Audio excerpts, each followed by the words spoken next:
ceremony. And there is a small change in the program.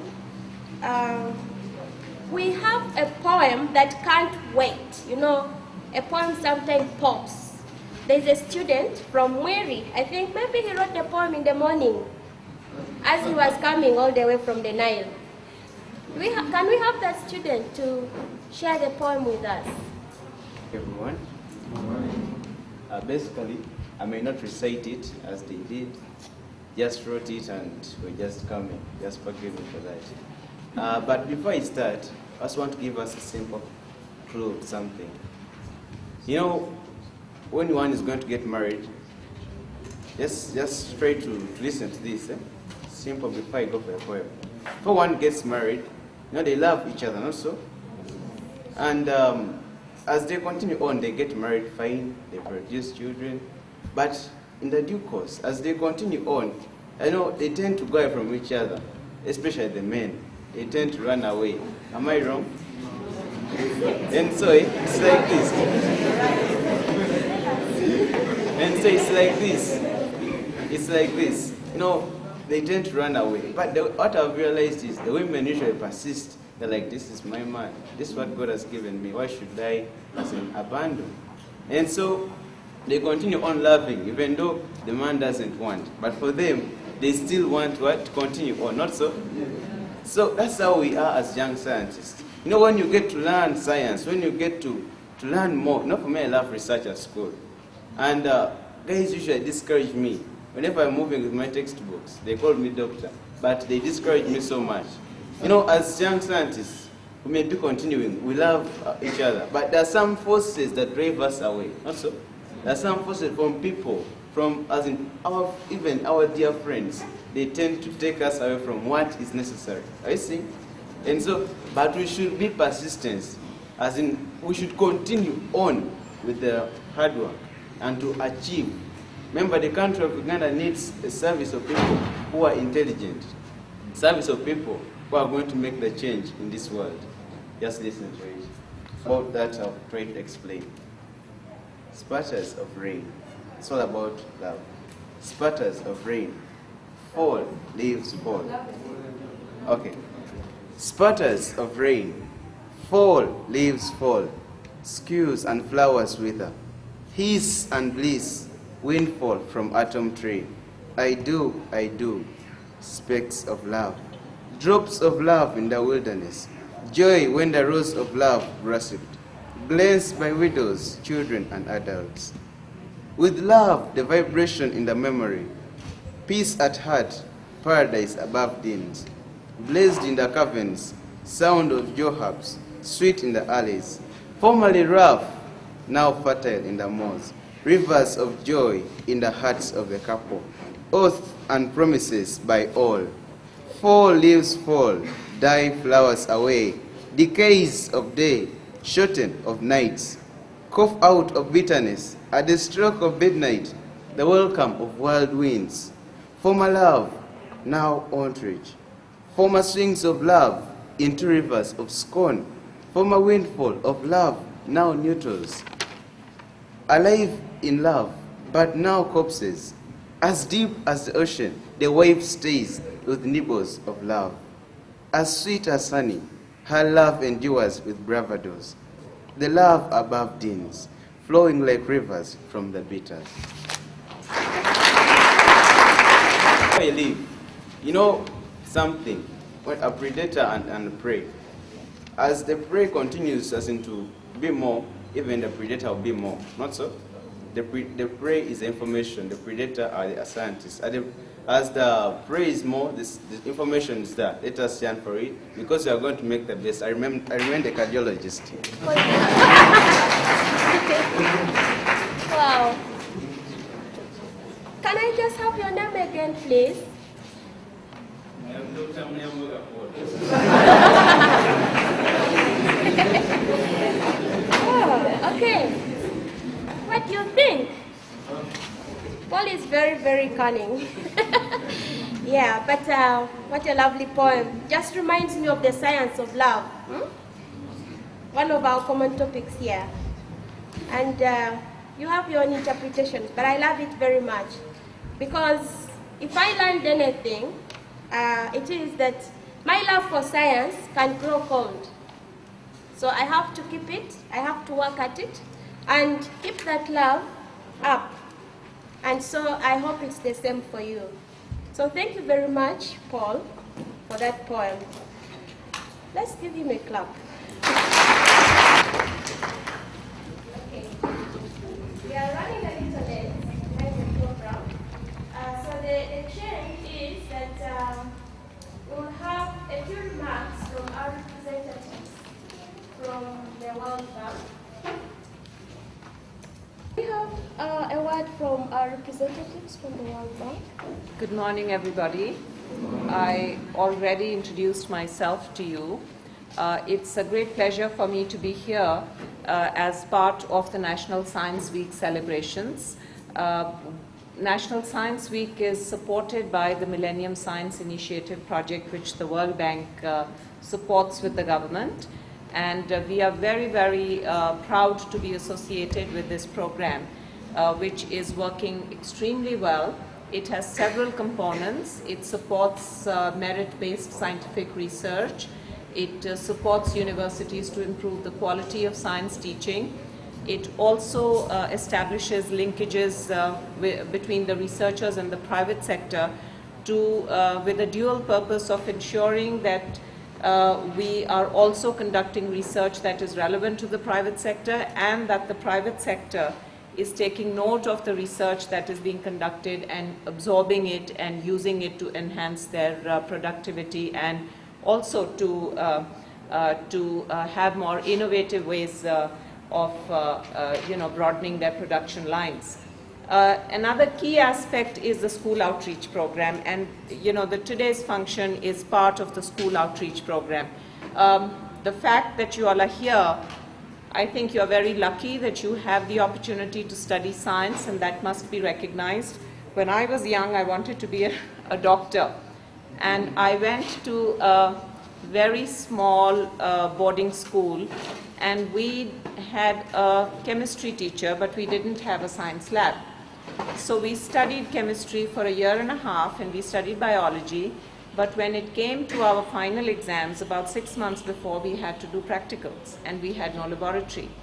So, and we were part of a girls' school and a boys' school, separate. So the boys had a laboratory, and there was some arrangement that we could go to the boys' school to do the experiments. But the boys' school chemistry teacher refused. He said, I don't want the girls coming because they will distract the boys.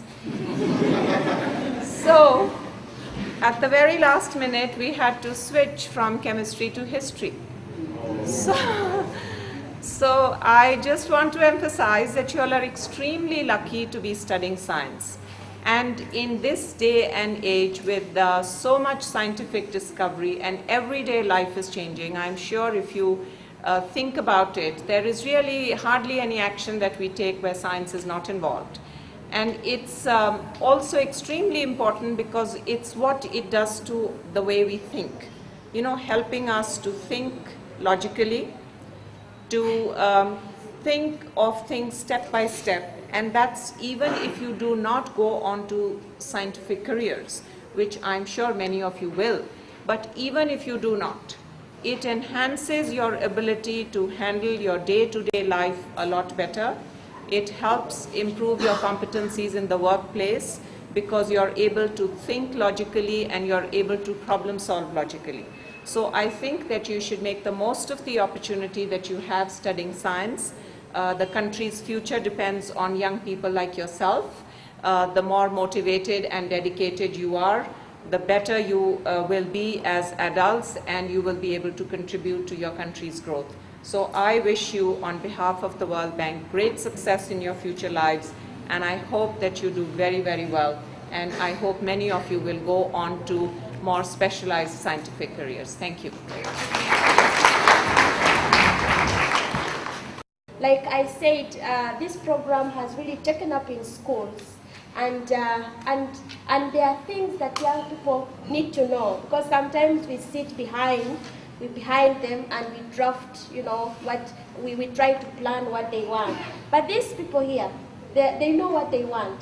And so they are saying that let the teachers, let the curriculum developers learn from what they are saying and put their agenda on the syllabus and learn science, isn't it? So thank you very much. Let's give her a clap. Mr. Dorothy, who happens to be my OP at Chambogo University, will say a word or two from the Curriculum Development Center. Then we'll see what next. I think I've already been introduced. She's my very good OG. Yes, nice to see you. Yeah. We studied one of the toughest subjects people always say, that is chemistry. And I want to say that as we talk here now, I'm a chemist, but a teacher by profession. And I think I would say I learned chemistry from my mother. My mother never went to school.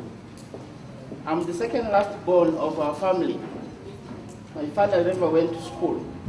But I came to discover that my mother knew a lot of chemistry. And I think it was that inspired me to do chemistry right from senior one. And I think today I'm very happy that I'm a chemist. And two, what I want to say is that I'm very happy about scientific, Cafe Scientific. When I learned of it, I wished that I was there every time to debate on issues related to science. Because if you look around your environment, you will see that everything actually is science. And there's no reason why somebody will say that he or she is not a scientist, because everything appears to be science. To learn about Cafe Scientific. But here I'm in the capacity of a curriculum specialist. I am the one responsible to write the curriculum for chemistry for O-level, A-level, and some of the tertiary institutions. What is happening at National Curriculum Development Center now? I usually fear to tell people that I work at NCDC because of what people always say. When they hear that you work at NCDC, you are a source of attack by the graduates, because they will say you are the cause of our unemployment. And I think they are right, because if you look at the curriculum we have now, it is the curriculum we inherited from the colonial times. I think there are some people who are here older than me. They bear witness that there has never been actually a change or a form in the curriculum. There have added a few things, but you will find that the methodology of teaching has actually remained the same. The teachers have not changed. And so you find the way they impart knowledge is the same. So the children cannot be drilled to think critically for themselves. The teachers just pour matter. They cannot have an inquiry-based teaching. So that is a very big challenge in our country, and that's why I think we're lacking very serious science, because of the way our teachers present the material to the learners. So that is what NCDC is doing now, for your information. There's a curriculum reform going on, and we have started with O-level, the lower secondary. Curriculum reform is in place. So what are we doing now? we have started with advocacy. First of all, we started with the consultancy work and made a roadmap of how we can proceed with the reform. And right now, there's a lot of advocacy going on, and I think this is a very good forum for me in particular to solicit ideas which can be incorporated into the curriculum. And I'm very happy that World Bank is also around because they are our funders. They're the ones responsible for funding the curriculum reform. So we're in that process, and when we get a forum like this, we get ideas to include into the curriculum reform. So our main challenge in science and mathematics is basically the procedures or the methodology the teachers use to teach. You'll find that a teacher comes to a class and has memorized so many things. You just go to the chalkboard, you pour everything, and you expect the students to do the same when it comes to the end of the final exams. So you find there is no research actually being done. You don't expose, the learners are not exposed to hands-on. They even, as our sister said, they have theoretical chemistry or theoretical science. So where will they have the opportunity to touch, to use, or to think of how they can investigate a problem? So those are the things which we are trying to address as a curriculum development center. And to me, I would say a scientist is not a person who gives the correct answers, but one who asks the correct questions. If you ask a correct question, definitely you expect a correct answer. So that is my belief, that a scientist is not a person who gives right answers, but asks the correct questions. If I ask a correct question or formulate a correct problem statement, then I can go ahead and investigate and find out a solution to that. And the question which was asked here about petroleum, are we blessed or cursed? I think if we ask that question and we sit down to research, we can find a solution to that. And we may find that we are not cursed, but we are blessed. So that is the belief that I want to say. Thank you very much. For those very mind-opening remarks, you've revealed a lot to this young audience about what's wrong with their science curriculum. And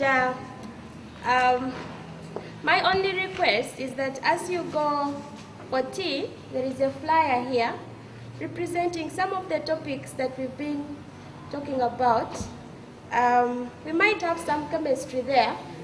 We might have a bit of astronomy and other interesting topics that you might maybe influence, because those are the young people's voices, so that these ideas get into the curriculum. But one thing I've really liked about your remarks is that you have told us what we should look forward to in one of the the lectures the cafes. What does the scientist know and not know? And now you have said the scientist is the one who does not.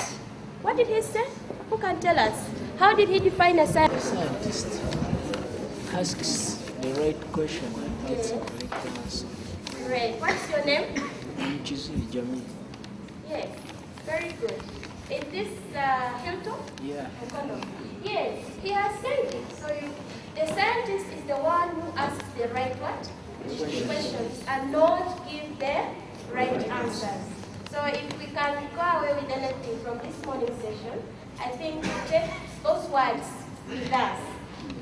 We move on to, we are really late, But we must do this. We must choose where we are going to be after here, after tea. We have 3 topics. The first topic, the first cafe, will be what does the scientist know and not know? And that discussion will be led by Professor William Banage. Please stand up. Okay. So you'll be in one of the tents. Just listen closely. When we get out of here, after we pass through the museum, they'll lead us behind. There is the first tent, which is a smaller tent, which has an exhibition. Some students have exhibited something. I hope we'll have time to go there and see. So we'll count the first tent, 1, 2, 3. The next tent's behind the first tent. 1, 2, 3, from the right to the left. And so topic 1 will be there, topic 2 will be in the next, and topic 3. So Professor Banage will be in the first tent, and the next tent will explore the exploration of oil in Uganda. What are the environmental implications? We have Mr. Hakim Wonge.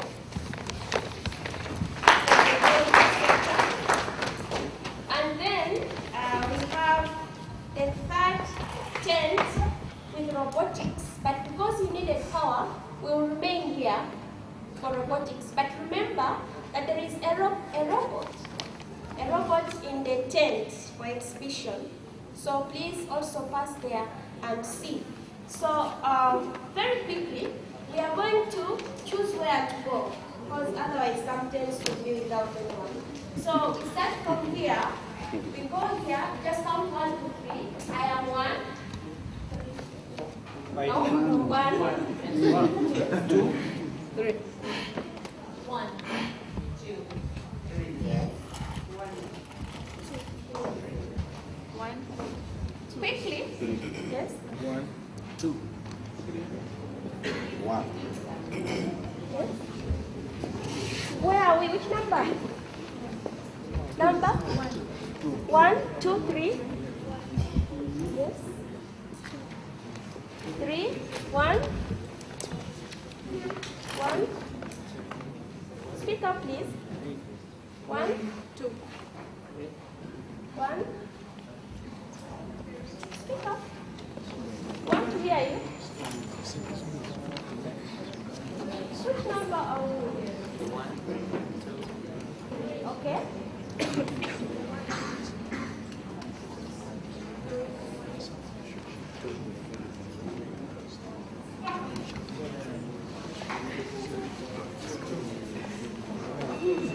Okay.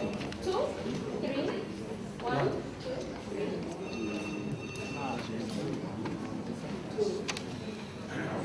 3. Great.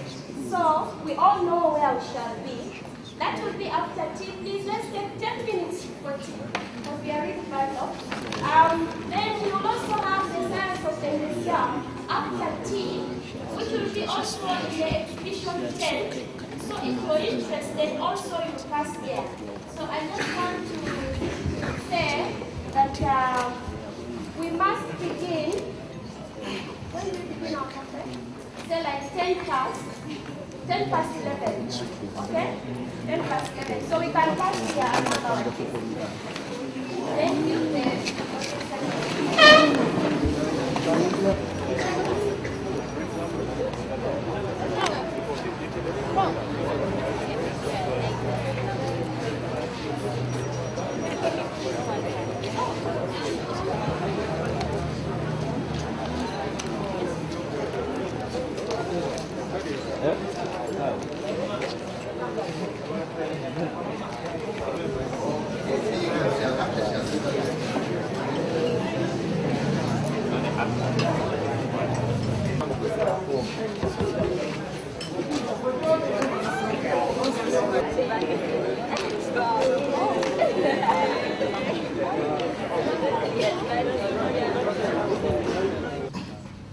Digital, can I call it a digital drawing? He's a digital artist.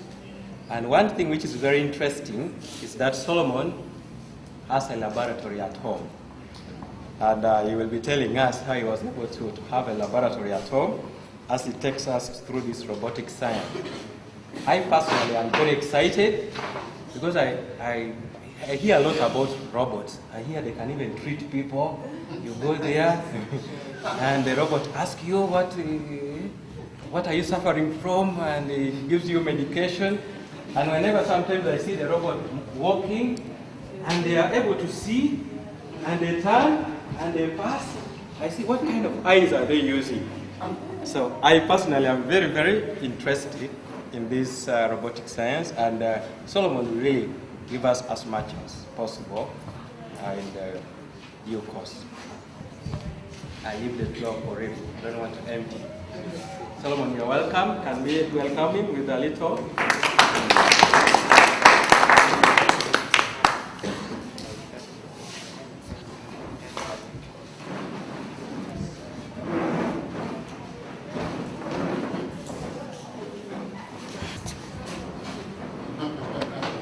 Hi. Can you hear me? Right? Guys at the back, can you hear me? Okay, we just have one small problem. Okay, you can come. You buy some of the seats on the other side, this one. The dignitaries are still going to be, so when they come back,